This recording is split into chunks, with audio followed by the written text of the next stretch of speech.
വളരെ നന്ദിയുണ്ട് മേസോൺ. പ്രശ്നം ഇനിയും പൂർണ്ണമായി തീർന്നിട്ടില്ല.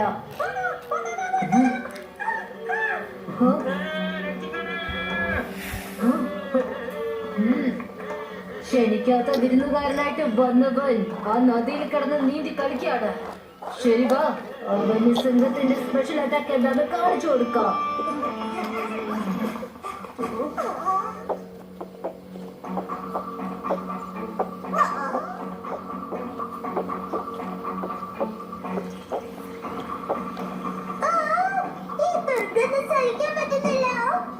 ഇത് പാതാളത്തിലെ വിഷം കലർന്ന വെള്ളമാണ് ബബ്ലി, സൂക്ഷിക്കണം.